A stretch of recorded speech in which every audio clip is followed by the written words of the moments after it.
their churches. I don't follow the doctrine. I don't follow their religion. Okay? I follow my spirit. I follow hidden knowledge. The same knowledge our ancestors used to navigate them through their tough times and their high times, their good times and their bad times. The same systems our ancestors used and followed to navigate the stars, space, and time that we forgot or that we neglect because it's been deemed evil. Same systems our ancestors used that allowed them to build temples with precision, that allowed them to build monuments and structures in alignment and activation with the solstices without special tools or fancy technology that allow us to interface with the unseen and the hidden.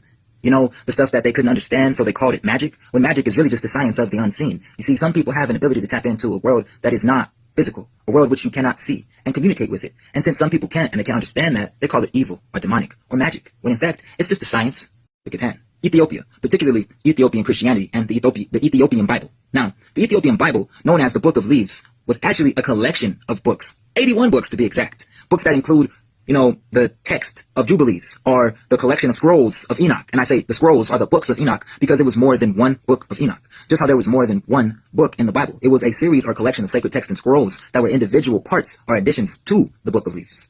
Individual books and texts and scrolls were cut and taken out of the Bible from Europeans at a council called the Council of Nicea, where they agreed upon what would be put in the Bible and what would be taken out of the Bible. And what fit, what was left over and remained, they all fit into one book for you. Not a series or collections of different books, but all summarized and rewritten to fit one book.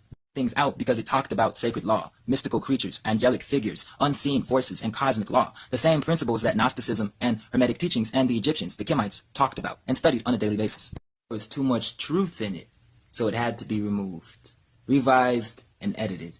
Christianity was actually a mixture of Judaism, you know, from the Jewish Hebrew culture. It was a mixture of Coptic Christianity and Gnosticism coming from the lands of Egypt and Kemet and Greece. It was not this modern tool used by the slave master and the oppressing, colonizing Europeans that people love to be like, oh no, Christianity wasn't given to you. It was in Africa for millions of years, not realizing or even researching or reading it to understand that these things were heavily associated with what people would call today the modern occult and was actually closer to Egyptian and Gnostic teachings than it was to modern Christianity. Hell-faced Jesus character you all love so much, that actually wasn't even close to the biblical text that described the Most High. That is actually a painting or a portrait of a man named César Borgia, who was the Pope's son. This was painted into divinity in the early 1400s. So again, not a picture of a savior, is a picture of propaganda and control.